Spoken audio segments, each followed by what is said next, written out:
I don't tell jokes. I tell anecdotes and lies, but I don't tell jokes. Anyway, this is a joke.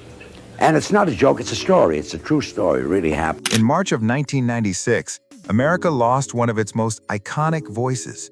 George Burns, the cigar-smoking legend who had spent 8 decades making the world laugh, died peacefully in his Beverly Hills home just weeks after celebrating his 100th birthday. Headlines praised his longevity. Fans mourned. But behind the applause, a shocking secret was waiting to be revealed. When George Burns' will became public, jaws dropped. He had disinherited both of his adopted children entirely. His $30 million fortune, the money built on decades of laughter, timing, and reinvention, was gone from family hands and directed instead to hospitals, charities, and institutions. No explanation, no warning, just silence. To many, it seemed cruel. To friends, baffling. To historians, a mystery begging to be solved. Why would a man whose life was built on love, partnership, and connection turn away from his own family? The answer isn't in his last days, it's buried in the extraordinary choices he made long before fame ever found him. Before George Burns became the household name the world adored, he was Nathan Birnbaum, born in 1996 in a cramped apartment on the Lower East Side of New York City. He was one of 12 children in a family barely scraping by. They had fled hardship in Eastern Europe, only to arrive in another world of struggle, one of overcrowded rooms, scarce food, and constant uncertainty. When Nathan was only 8 years old, his father died suddenly, leaving the family with no safety net. Grief had no time to take hold. School ended after 5th grade, and survival became his only education. He shined shoes for nickels, rolled cigars, sold newspapers, and sang wherever someone might toss a coin. Even those efforts were not enough. At times, Nathan slept in alleys. He went hungry. Once, after a promoter vanished with the earnings of a children's singing group, he found himself with nowhere to go at all. Those nights did not just harden him, they taught him a lesson he would never forget. Dependence was dangerous, and reinvention was survival. That belief would shape every major decision he made for the rest of his life. George Burns' journey into show business was not smooth. His first paid performance ended with booze and coins thrown at his feet. Rather than give up, he wandered the Midwest, performing wherever he could: ferry boats, brothels, street corners. Hunger followed him, as did humiliation. Yet failure sharpened something else: timing, observation, and adaptability. He learned to read a room instantly, to turn disaster into material, and to keep moving even when everything else collapsed behind him. These skills mattered more than raw talent. They would later save him when everything else fell apart. In 1923, George Burns met Gracie Allen, and he thought he would be the star. He planned to deliver the jokes while she played the straight role. The audience decided otherwise. Gracie Allen's illogical innocence and her perfectly broken logic stole every laugh. Burns made a choice that few men of the era would have considered. He stepped back. He became the observer, the straight man, the frame that allowed Gracie's brilliance to shine. That choice transformed them into one of the most successful comedy partnerships in history. Offstage, their bond deepened. On Christmas Eve of 1925, Burns forced a choice: marriage or separation. Gracie chose him. Their marriage fused personal and professional lives completely, binding them together through contracts, illness, and public scrutiny. But beneath the success lay fragility. Gracie suffered from a heart condition that caused fainting spells and chronic exhaustion. She performed through pain the audiences never saw, while Burns quietly protected the structure they had built. Their success was not accidental. It was engineered through sacrifice and careful planning. While others celebrated fame and fortune, George Burns quietly prepared for collapse. In the 1929 stock market crash, he invested in foreclosed properties, while other performers spent freely, oblivious to the looming disaster.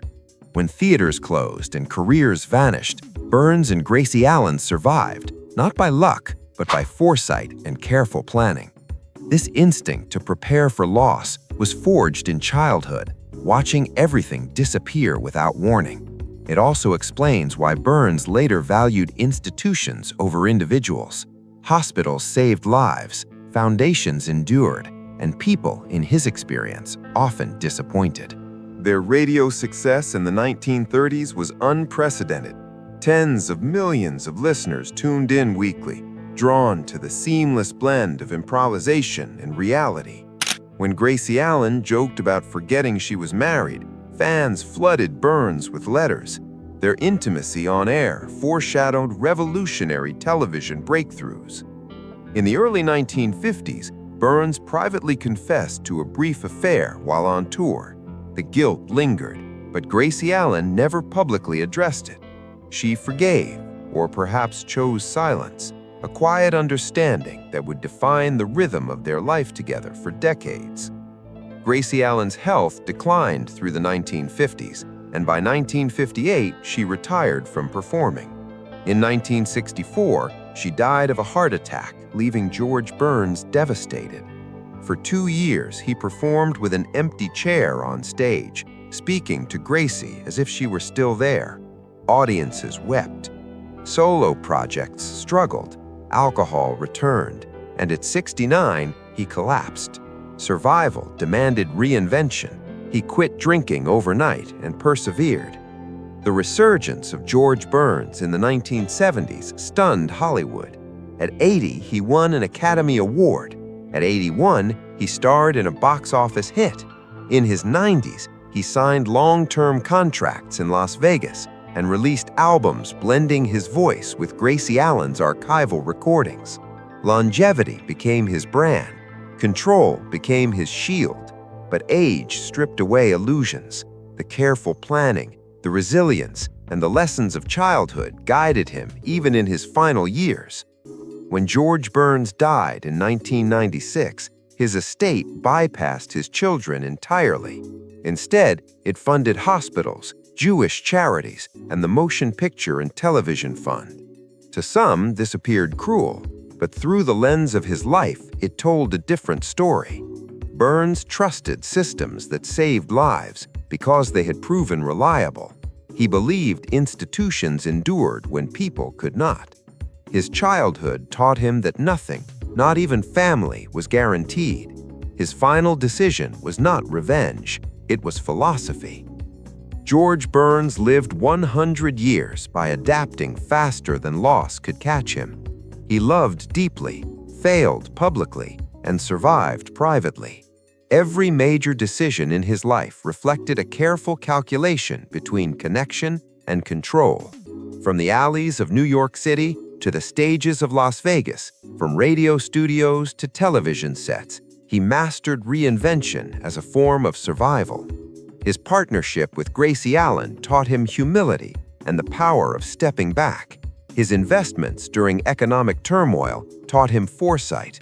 His navigation of personal grief taught him resilience. And in the end, his final act, the disinheritance of his children, was consistent with a lifetime philosophy shaped by hardship, discipline, and survival. The legacy of George Burns was never about money. It was about who benefited from the systems that outlasted individuals, who witnessed the rewards of foresight, and who understood the cost of survival.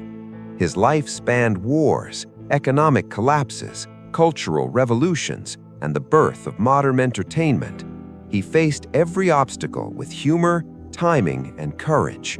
In the end, George Burns delivered his last joke in a way only he could, not with laughter, but with a question. Is legacy about who inherits your wealth, or who benefits from the survival of your wisdom? For a man who survived everything from poverty to loss, betrayal to public scrutiny, the answer was clear. He left the world not merely laughter, but lessons. Lessons about endurance, independence, and foresight.